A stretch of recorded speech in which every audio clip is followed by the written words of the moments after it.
Good day and welcome to Mayo King's TV News. I am Tiniela Emanuela. Now to begin the news, here are some of our top stories. Delta government strengthens investment drive with strategic engagements in Abuja and Brazil.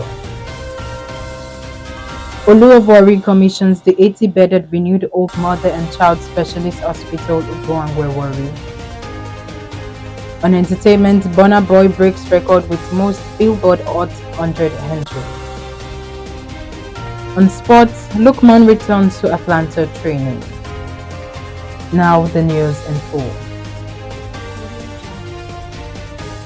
The Delta State government has announced plans to deepen its investments in agricultural development initiatives through high-level engagements with critical stakeholders in Abuja and an international investment mission in Brazil.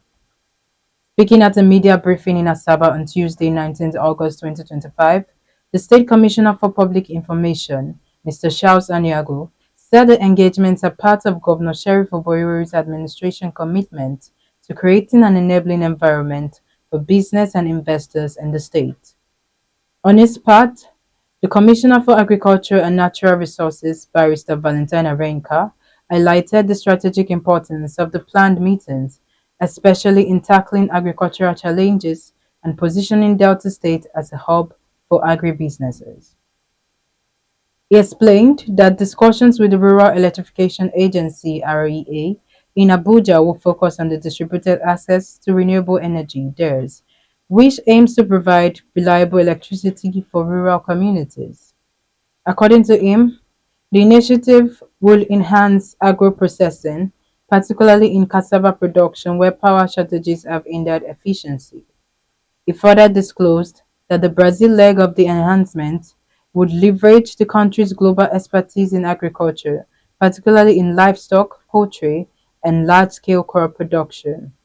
The commissioner added that the discussion with Brazilian stakeholders will also cover partnership in cassava processing, tomato and vegetable cultivation, as well as capacity building for rice production, noting that Delta State already hosts the largest rice mill in Abo Ogwashi, with a production capacity of 50 metric tons per day. The government delegation emphasized that these strategic engagements align with the more agenda of Oborevwori's administration, designed to drive economic growth, industrialization, and job creation across Delta State. The Olu of Warri Ogiame Atuwatse III has been commended by the Delta State Governor, Right Honorable Sheriff Oborevwori, Senior Special Assistant to the President on Sustainable Development Goals (SDGs), Princess Adejoke Orelope Adefulire, and the AG Medical Director CEO of Federal Medical Center FMC Asaba, Dr. Ekeneam Omo, and other prominent stakeholders for the critical role he played towards the eventual takeoff of the 80-bedded renewed Hope Mother and Child Specialist Hospital, Ugbuwangue-Warri. This was disclosed on Tuesday, August 19, 2025, during the official commissioning of the renewed Hope Mother and Child Specialist Hospital, Ugbuwangue-Warri. Governor Oborevwori, who was represented by his Chief of Staff Honorable Johnson Erijo, commended President Tinubu and the Office of the Senior Special Assistant on Sustainable Development Goals to the President for the medical facility, while stating the project aligns with his administration's more agenda of adequate and affordable health care for all. He promised to partner the Federal Medical Center to protect the facility and ensure it's fully integrated to the Delta State healthcare system. However, the Senior Special Assistant to President Bola Tinubu on Sustainable Development Goals (SDGs), Princess Adejoke, reportedly recalled how the 20th Olu of Warri, Ugbuwangue Atuwatse facilitated the project, and the current Olu of Warri, Ogiame Atuwatse III, strengthened the commitment as well as ensured that the health facility becomes a reality. According to her, the Olu of Warri donated quarters for doctors and other medical personnel working in the hospital. Princess Adejoke stated that the hospital was a sign that Nigeria is fulfilling the SDGs, particularly Goal 3, which is good health and well-being. Additionally, member of the ruling council of Ugbuwangue community, Elder Jimo Oma Egbejule, appealed to Governor Oborevwori to facilitate provision of additional equipment and deployment of more medical personnel to ensure the hospital operates at full capacity and meets the growing healthcare sector needs of Ugbuwangue and neighboring communities. Troops of the Nigerian Army 63 Brigade Sector 1 Joint Task Force Operation Delta Safe, in collaboration with a tracker team from the Delta State Government House Asaba, have killed three suspected kidnappers and rescued a female victim during a raid on a criminal hideout in Otulu Forest, an Onitsha North local government area of Delta State. The operation, which followed credible intelligence and days of surveillance, led to a gun battle during which the kidnappers were overpowered after a 30-minute exchange of fire. According to Army authorities, items recovered from the scene included an AK-47 rifle, a magazine loaded with 52 rounds of 7.62 mm special ammunition, a cutlass, four mobile phones, a power bank, a phone charger, and a pack of cigarettes. Troops also recovered 2,336,000 naira in cash allegedly abandoned by the fleeing criminals, believed to be ransom collected from family of the victims. One soldier sustained a gunshot wound to the leg during the exchange, and the rescued woman also suffered injuries inflicted by her captors prior to her rescue. Both were evacuated to the Federal Medical Center Asaba, where they are reported to be in stable condition. The bodies of the neutralized kidnappers, however, have been handed over to Keystone Police Station, Ogwashiko, for further action. Governor Sheriff Oborevwori of Delta State has reaffirmed his administration's commitment to restoring and upgrading the recently vandalized National Youth Service Corps NYSC Permanent Orientation Camp in Iseloko, Anonchia North local government area of Delta State. Speaking on Tuesday at the official closing ceremony of the 2025 Batch B Stream 1 orientation course, Governor Oborevwori emphasized that the state government is already investing in the camp's ongoing development. He assured COP members that infrastructure upgrades will continue to be prioritized to create an enabling environment for their service here. The governor urged the newly inducted COP members to maximize the opportunities available at the camp to develop their talents and unlock their potential.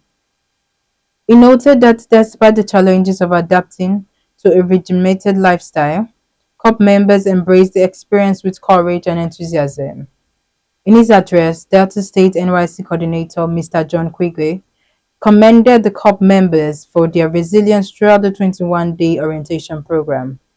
Quigwe also highlighted the successful execution of the Skills Acquisition and Entrepreneurship Development SAED program during the course, which remains the cornerstone of the NYC's mission to promote youth empowerment and self-resilience. Now on entertainment news. Award-winning singer Burna Boy has made history by becoming the African artist with the most entries on the Billboard Hot 100 chart. His feature on Ghana's latest album, The Last One, on track WGFT, marked his seventh entry in the chart, further solidifying his record. This achievement also extends Burna Boy's unprecedented run on the Billboard Hot 100 to 5 consecutive years, making him the first African act to do so. Burna Boy's success on the charts translates to real-world achievements, including sold-out shows and record-breaking concerts. Notably, he became the first African artist to headline a U.S. stadium at New York City Field in July 2023 and holds the record for the highest-grossing concert by an African artist in the United States. His accolades also include a Grammy Award for Best Global Album and the 3 consecutive BET Awards for Best International Act, demonstrating its enduring impact on the music industry. Now on the business news. Governor of Delta State Sheriff Oborevwori has approved the immediate release of 10 billion naira to settle outstanding pension arrears owed to retirees in the state. Oborevwori announced this on Tuesday during a meeting with the Chairman, Bureau of State Pensions, Mr. Edwin Ogidi Gbegbaje, and the state chairman of the Association of Contributory Retirees, Mr. Anthony Osankwe in Asaba. He said that the meeting was aimed at addressing issues concerning the welfare of retirees, including payments of backlogs and migration challenges under the Contributory Pension Scheme (CPS). Oborevwori said that his administration has so far paid over 36 billion naira to service pensions in the state. The governor added that 1.4 billion naira has been released for the payment of pensions monthly since he assumed office. He emphasized that the state had not defaulted in meeting its monthly pension obligations under his watch. He, however, said that the areas which predated his administration must be urgently tackled. The governor further announced the constitution of an oversight team to supervise the implementation of the 10 billion naira released, stressing that transparency would be strictly upheld. He said the gesture reaffirmed his administration's commitment to prioritizing the welfare of senior citizens who had labored in the service of the state. Now on the foreign scene. Israel's Prime Minister has accused his Australian counterpart of having betrayed Israel and abandoned Australia's Jewish community after days of growing strain between the two countries. Benjamin Netanyahu said on Tuesday that history would remember Anthony Albanese for what he said, a weak politician. Australia barred a far-right member of Netanyahu's ruling coalition from entering the country on Monday, and Israel in return revoked the visas of Australian representatives to the Palestinian Authority. Australian Immigration Minister Tony Burke said Netanyahu was lashing out over Canberra recently announcing it would join the UK, France and Canada in recognizing a Palestinian state. Recalling, Australia announced in early August that it would recognize a Palestinian state, with Albanese saying at the time that Netanyahu was in denial about the consequences of the war on innocent people. Finally, on the world of sports, Ademola Lookman has returned to Bergamo and is preparing to train with his Atalanta teammates. Lookman shunned training for several days without permission to force a move to Inter Milan. The winger also released a statement accusing his employers of breaking promises and treating him poorly as a human being and professional footballer. Inter Milan have decided to withdraw from the race to sign him this summer after they could not reach an agreement with Atalanta. Accordingly, the Nigeria international was accompanied to training on Tuesday by his father and a friend. The 27-year-old will now await sanctions by the Bergamo club. However, the Nigeria international Ademola Lookman is now set to remain with Atalanta heading into the 2025-2026 season. It was stated that Lookman could be available for new head coach Ivan as early as the Bergamo side Serie A season opener this week against Pisa. Furthermore, Inter, who were strongly linked as favourites to sign Lookman, have officially communicated their decision to Atalanta to pull out of the race for the Nigerian forward. European transfer expert Fabrizio Romano confirmed that Lookman representatives will be fully updated on the situation.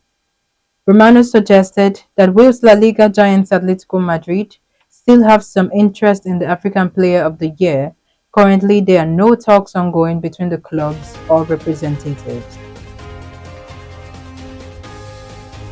Now to end the news, a quick recap on our headlines. Delta government strengthens investment drive with strategic engagement in Abuja and Brazil.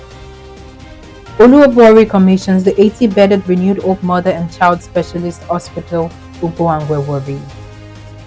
On entertainment, Burna Boy breaks record with most Billboard Hot 100 entries. In the world of sports, Lookman returns to Atalanta training. That's the news as read and edited by Tiniela Emanuela. Thanks for watching.